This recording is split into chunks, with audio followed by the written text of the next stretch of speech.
Racontez-moi votre histoire. Sur Radio CHU.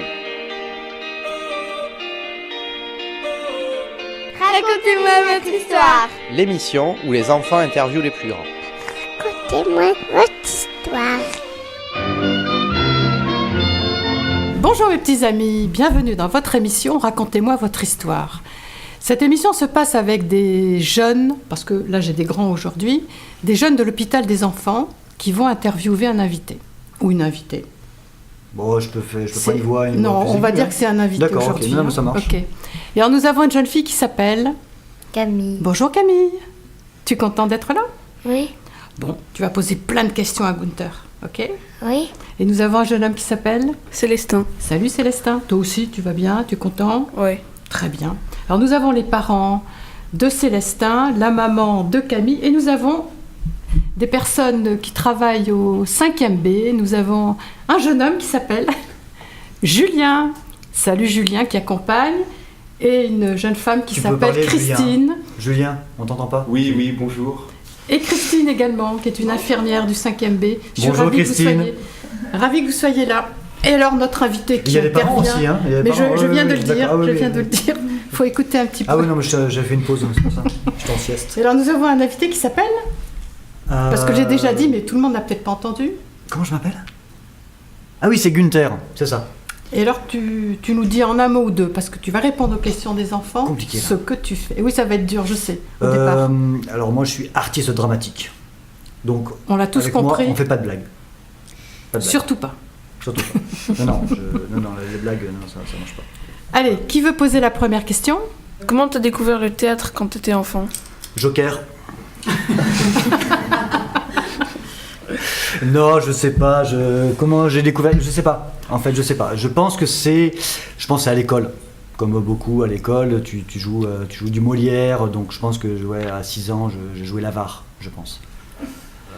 Voilà, sur une pièce de théâtre de fin d'année. Et effectivement, après, plus grand, à Mont-de-Marsan, parce que moi, je viens des Landes.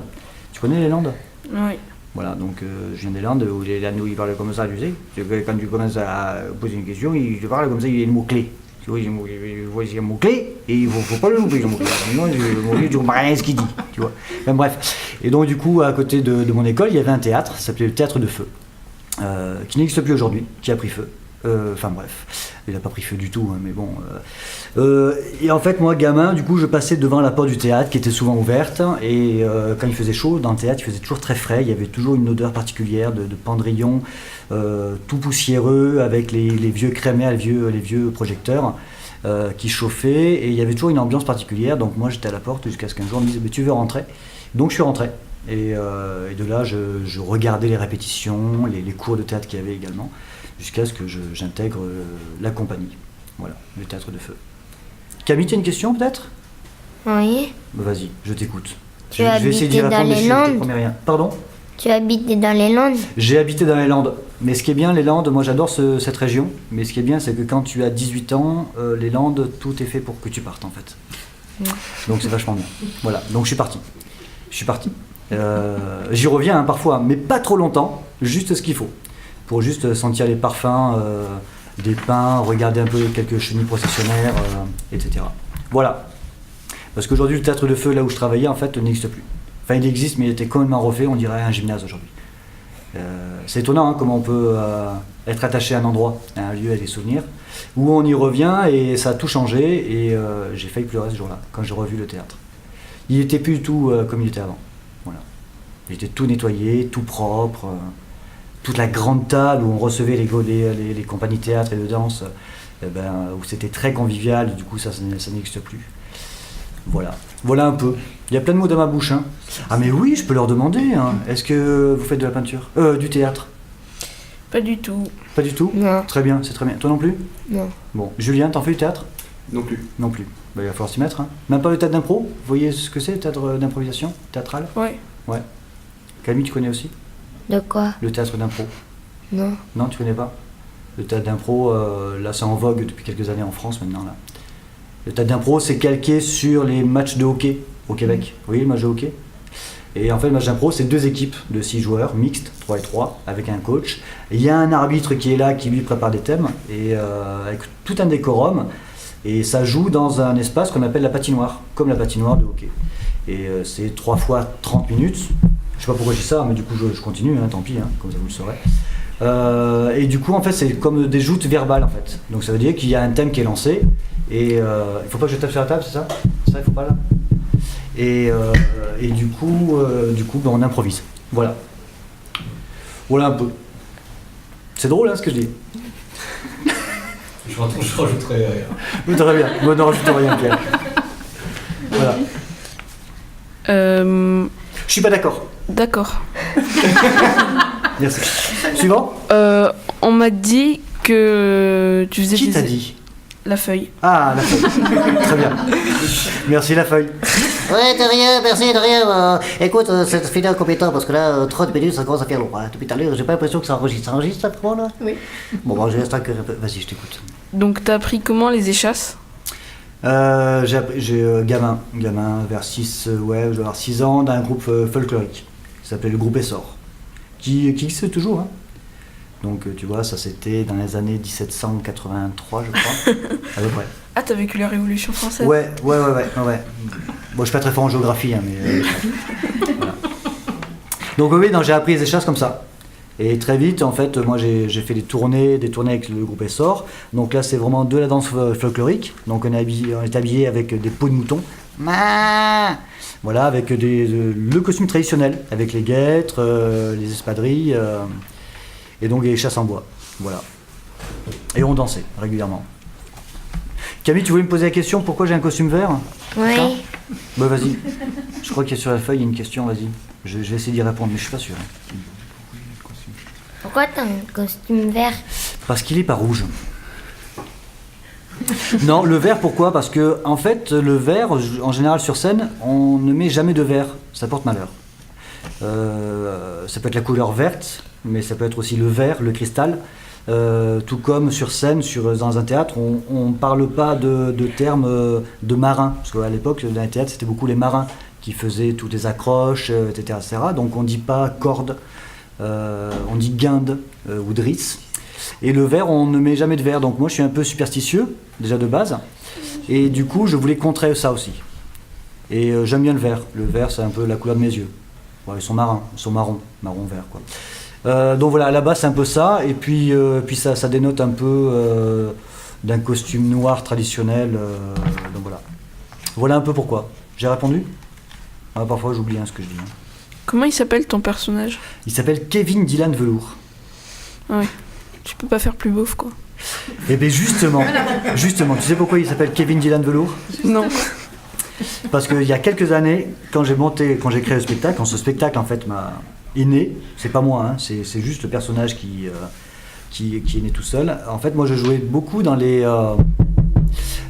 écoles de spectacle jeune public. Non, Pierre il aime pas quand on tape sur la table, c'est pour ça qu'il faut pas le faire. C'est ça et souvent, donc on arrivait dans les classes, dans les cantines, tout ça. Donc tu arrives, tu nettoies un peu les petits pois carottes qui sont par terre dans le self par exemple, dans la cantine. Et du coup, les écoles, les classes arrivaient pendant qu'on était en train d'installer le spectacle.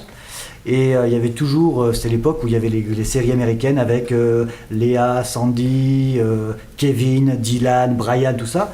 Et donc sans savoir s'il y avait un Kevin et un Dylan, c'était un peu le why, un peu le brouhaha. Donc je faisais à chaque fois Kevin, Dylan, ça suffit maintenant. Chut. Et il y avait toujours un ou deux Kevin Dylan dans la salle. Je disais, monsieur, j'ai rien fait. Voilà, donc c'est pour ça que j'ai mis Kevin Dylan velours, parce qu'il est en velours. C'est du velours vert, ce personnage-là. Il fait quoi le personnage? Il reste debout. Il essaye de rester debout. Parce qu'il est sur les chasses. Parce que je suis à presque 3 mètres de haut. Les échasses font 1 mètre. Non, mais en fait, ce personnage, c'est un présentateur de festival. Amuseur public, crieur public également. Vous voyez ce que c'est un crieur public? Non. Crieur public, en fait, le crieur public, c'est une vieille tradition. On n'en a plus aujourd'hui. Ça s'est fini vers les années 80 environ. Le crieur public, en fait, il criait les messages dans la rue. Voilà. C'est ce qu'on appelle un aboyeur aussi. Voilà, donc moi je crie les messages des gens. Donc je vais voir les gens, je leur dis c'est un petit bonhomme, est-ce que tu as quelque chose à vendre, suivant quelque chose, tu cherches quelque chose, un renard empaillé par exemple, pour installer dans ton salon. Et voilà, donc si les gens vendent quelque chose, ou ils cherchent une compagne, un compagnon, un animal, ils peuvent écrire sur un petit papier. Je leur confie non pas de canard, mais une petite feuille Bristol. Et ils peuvent écrire leur message et moi j'écris les messages pour eux. Voilà. C'était clair? Il y a plein de mots dans ma bouche encore. Hein. Suivant! Est-ce que tu fais partie d'un groupe folklorique? Aujourd'hui? Oui, aujourd'hui. Non. Même si avant oui. Avant je faisais mais ce que j'ai dit tout à l'heure en fait, moi j'ai commencé les échasses comme ça. Je commence avec le groupe Essor, c'est ce qu'on appelle un groupe folklorique. Folklorique, ça veut dire que c'est des traditions anciennes, landaises en tout cas là. Donc là c'est beaucoup de musique, beaucoup avec de l'accordéon. Et on faisait des danses. Voilà. On dansait sur les chasses. Est-ce que c'est difficile les échasses? C'est difficile, alors c'est pas difficile de les regarder, hein, c'est toujours très facile. Après de monter dessus, c'est facile de monter dessus, hein, parce que dans le sens où on me posait toujours la question de comment je fais pour monter sur les chasses, vu que je suis un peu feignant aujourd'hui, donc je mets en sorte de mettre une chaise sur une table. Voilà. Donc je monte ensuite sur la chaise pour mettre les échasses. Après c'est comme tout, c'est comme le vélo, c'est comme marcher, c'est comme tout en fait, la peinture, il suffit de pratiquer pour pouvoir bien être plus à l'aise possible au fur et à mesure. Hein. Voilà. Après moi souvent je donne des formations, des stages, ça dépend des gens, mais en 2 heures en fait les gens savent marcher tout seuls. Voilà. Je les pousse aussi. Ouais. Mais à partir du moment où tu comprends que la marche sur les chasses, c'était comme si c'était des talons hauts, tu vois, des chaussures à talons, mais très très hautes. Quand tu comprends que la marche, c'est basé sur le déséquilibre. La marche, c'est un déséquilibre plus un déséquilibre, ça crée un équilibre. En fait, la marche sur les chasses, c'est que ça. Donc c'est juste accepter un déséquilibre pour pouvoir rester debout, en gros. Donc, c'est pour ça que quand tu es sur les chasses, tu es tout le temps en mouvement, tout le temps. Voilà. Et le mouvement, c'est la vie. De base. Camille, tu as une question peut-être? Oui. C'est quoi ta question? Je t'écoute. C'est quoi la compagnie Bougrelas? Bougrelas avec un as à la fin. Bougrelas, il me semble, alors c'est pas. Moi j'ai intégré la compagnie Bougrelas il y a quelques années, mais c'est pas moi qui l'ai créé du tout. Hein. Moi j'ai intégré la compagnie, ça doit faire une vingtaine d'années qu'elle existe. Bougrelas, ça vient du texte d'Alfred Jarry, je crois, c'est un personnage d'un texte d'Alfred Jarry. La compagnie Bougrelas, c'était quoi ta question? C'est quoi? Que fait-elle? Nous, c'est une compagnie de théâtre de rue. Donc on est dans la rue. Donc on travaille beaucoup sur l'urbain. On met en valeur le patrimoine urbain. Ça veut dire que l'urbain, ça veut dire c'est le trottoir, les façades, les lampadaires. On joue beaucoup avec tout ça. Voilà. Donc nous, c'est du théâtre. On peut trouver du théâtre qu'on pourrait trouver dans un théâtre classique, dans une salle. Sauf que ce théâtre-là, nous, il y a une vraie écriture théâtrale avec une valeur dramatique basée sur l'urbain. Voilà, donc nous souvent, c'est la dernière création, s'appelle Ils étaient plusieurs fois, et nous c'est une déambulation en fait. Donc ça veut dire que on amène le public à se balader dans les rues, et on raconte une histoire avec eux. Voilà. Est-ce qu'il y a des spectacles en ce moment? Est-ce que moi j'ai des spectacles en ce moment? Oui. Moi j'ai moult spectacles en ce moment. J'en prépare beaucoup. En ce moment je prépare 2 gros spectacles. Là où on est en création pendant 2 ans et demi, où là on adapte peut-être que vous n'avez pas lu ce bouquin, vous avez entendu parler, Sapiens de Yuval Harari? Non, c'est un best-seller d'il y a 5-6 ans, donc là on a les droits de monter le bouquin, donc là je pense qu'il va sortir en 2021, ce spectacle-là, et là avec la compagnie Bougrelas, on a une autre création, ça va s'appeler Façade, donc là ça va se jouer sur une façade de maison. Ça va jouer entre l'intérieur de la maison, l'extérieur, avec pas mal de techniques, jeux de caméra embarqués, jeux de caméra fixe également. Donc là, c'est les 2 gros spectacles du moment. Et après, moi, j'ai toujours le Kevin Dylan qui se balade toujours dans les rues, dans les festivals. En ce moment, là, beaucoup sur Bordeaux. Alors qu'en général, je joue plus à l'extérieur de Bordeaux et la région. Donc voilà, donc là, prochainement, effectivement, à Pessac. Pessac, il y a Talence ce vendredi-là, pour le carnaval de Talence. Le samedi, je ne sais plus où je suis. Après, j'ai là, ce dimanche, je vais être sur les chasses, mais avec un autre personnage. Un personnage très 18e, avec une grande cape rouge que j'ai dégotée, qui vient de l'Opéra de Lyon. Voilà, donc là c'est pour la réouverture du muséum au jardin public. Voilà, donc on peut se donner rendez-vous dimanche si vous voulez, à partir de 10h jusqu'à 16h30, on sera là-bas. On sera avec la compagnie En un seul mot. La compagnie En un seul mot, c'est elle avec qui je travaille beaucoup en impro. Est-ce que ça te permet de gagner ta vie ou c'est un... Oui, moi étonnamment je fais partie de ces gens qui, ça va faire, depuis l'âge de 18 ans, j'ai ce qu'on appelle le statut d'intermittent. Voilà, donc je suis également assuré social, comme beaucoup. Donc oui, je gagne ma vie. Je fais partie des gens qui vivent de ça, je ne fais que ça, et je défends également le fait d'être déclaré. C'est important d'être déclaré. Déclarer, c'est-à-dire de payer des cotisations, de payer des impôts, etc. On a besoin de ça. Intermittent du spectacle, c'est ça en fait. Il y a 2 annexes, annexe 8 et 10. C'est une catégorie très spécifique au niveau du pôle emploi, des chômeurs. Ça veut dire que je suis un chômeur indemnisé. Ça veut dire que Pôle emploi en fait m'indemnise. Ça veut dire que moi, pour faire mes heures, je dois faire 507 heures. C'est technique, hein, peut-être que vous en fichez. Hein. Non, je ne sais pas. Hein. Enfin voilà, donc moi je cotise pour pouvoir récupérer des sous. Les journées où je ne travaille pas, je suis indemnisé. C'est un peu comme une subvention en fait. Voilà, ça me permet, tu vois, de préparer les textes, d'apprendre du texte, de répéter, etc., etc. Voilà. Quels sont tes talents? Alors j'ai 2 talons, au pied droit et au pied gauche. Voilà, j'ai 2 talons. Ah non, les talents. Ah oui. Ah oui. Mais, le talent, c'est quoi? On va dire que j'ai des pratiques. J'ai plein de pratiques, en fait, moi, depuis que je travaille. Parce que c'est un vrai travail, même si je dis que je vais jouer, je travaille. Moi, on m'appelle en tant que mime, on m'appelle en tant que danseur, on m'appelle en tant que voix off. Sur le film documentaire, par exemple, ou des pubs, des choses comme ça.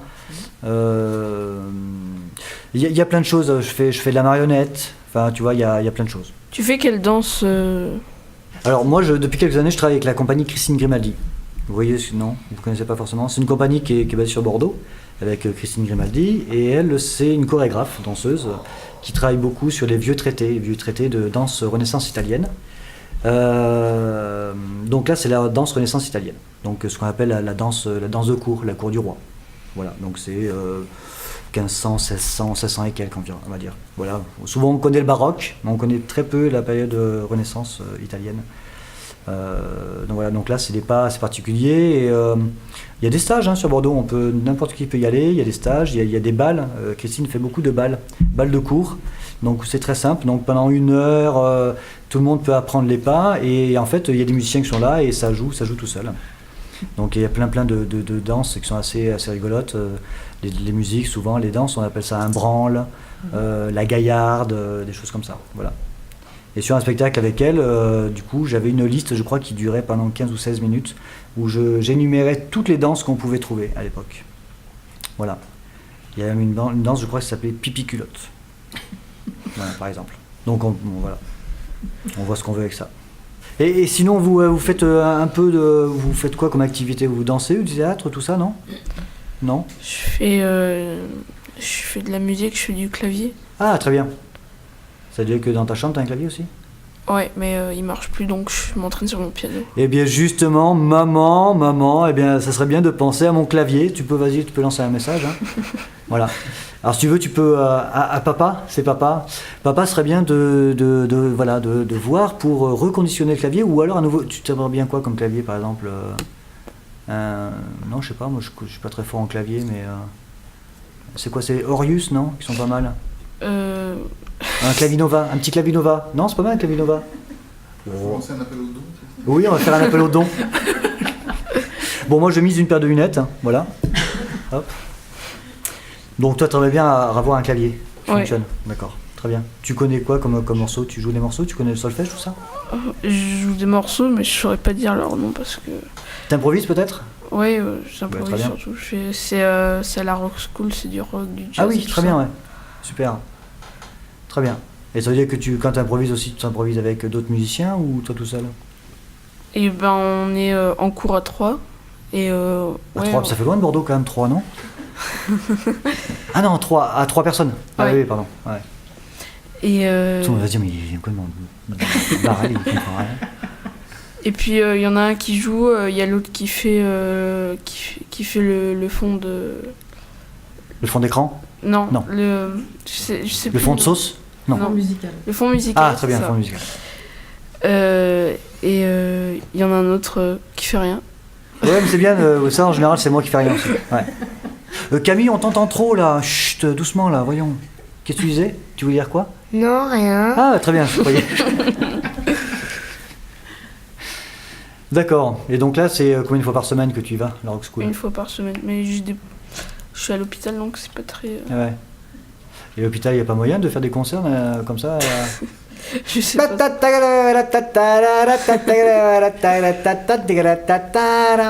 Il veut parler ton chat ou Non, il veut pas parler. Est-ce que vous savez dire bonjour en canard? Parce que moi je suis prof de canard aussi. J'ai fait des formations Pôle emploi accéléré. Non, est-ce que vous savez dire bonjour en canard? Non. Non. Non? Vous voulez apprendre? Alors, à savoir que le canard en général, dans une mare, en général, il s'ennuie. Donc dès qu'il rencontre un autre canard, il prend du temps. Donc le bonjour sur un canard, ça donne ça à peu près ça. Attention aux oreilles.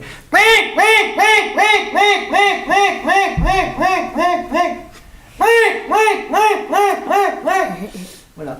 Donc vas-y, tu peux répéter le bonjour en canard? Non. Non mais tu peux, vas-y, lâche, vas-y, n'hésite pas à lâcher le canard qui est en toi. Vas-y.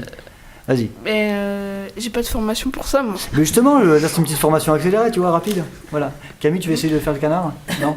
Bon, mais dommage, moi j'aurais bien voulu entendre. Pierre, tu veux faire le canard peut-être? Non, Pierre c'est le technicien, on le voit jamais, on l'entend jamais, il est là, t'écoutes? Ouais, c'est un beau canard. Donc voilà, on va aller se balader? Non, c'est ça? Non, c'est pas prévu qu'on se balade? C'est combien de temps? 24 minutes. 24 minutes? Mais tu vois, mine de rien. Il y a encore mine de rien, mine de crayon, mais très bien. Les parents voulaient dire quelque chose peut-être? Non? Ah mais oui, viens, approche-toi mon petit bonhomme, viens mon petit bonhomme, viens là. Et bien là c'est le papa de Célestin, c'est ça, qui va faire le canard. Là c'est, et bien je vous propose maintenant avec Camille, tout le monde aujourd'hui, on va faire un concert de canard. absolument. Attention, Oui. 3. On va faire d'abord une répète, attention, 3, 4 répètes. C'est pas mal. Julien, on t'a pas entendu par contre. Si, t'étais là. Allez, attention maintenant, vrai enregistrement. On le fait pendant 12 secondes. 12 secondes. Il est dans le coin. Il est dans le coin? Mais oui, il est dans le coin. Il est au coin.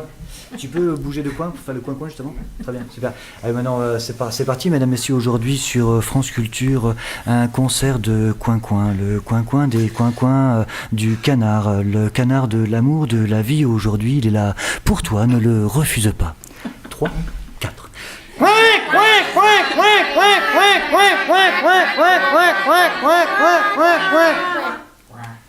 Bravo. Eh bien, c'était super beau. Moi, ça m'a fait voyager. Super. Merci en tout cas d'avoir posé vos questions. Hein? Et ben voilà, notre émission se termine. Putain, je suis soulagé. Parce que moi, j'étais stressé moi au début. Je me suis dit comment ça va se passer? Qu'est-ce que je vais dire? Il y a plein de mots que je ne connais pas. Donc j'ai appris 4 mots avant de venir là. Et j'ai réussi à les sortir. Et le coin-coin également. Et le coin-coin, le canard m'a sauvé en tout cas. Merci Camille. De rien. Merci, tu as posé des questions. Tu as participé au coin-coin ou pas? Non. Oui. On a entendu. Lapsus révélateur. Elle a dit non, mais en fait, elle a participé quand même. Merci Célestin. Merci pour tes questions également. Et puis merci à tous pour les coins-coins en famille. Et Gunther, Eh bien. tu nous as bien fait rigoler. Oh, ben, Et puis rigoler, j'ai pas fait exprès. t'es un peu trop Désolé. rigide, hein, t'es un peu psychorigide, Oui, c'est gênant, oui, je trouve. Oui, c'est le problème, Merci beaucoup Mais de rien, avec plaisir. d'avoir donné de ton temps pour Avec plaisir, la pour les prochaine fois, enfants. je viendrai avec un vrai canard. Hein. Absolument. Voilà. Merci à tous. Mais merci. Au revoir mes petits amis. Une présence à vos côtés, de belles histoires à partager.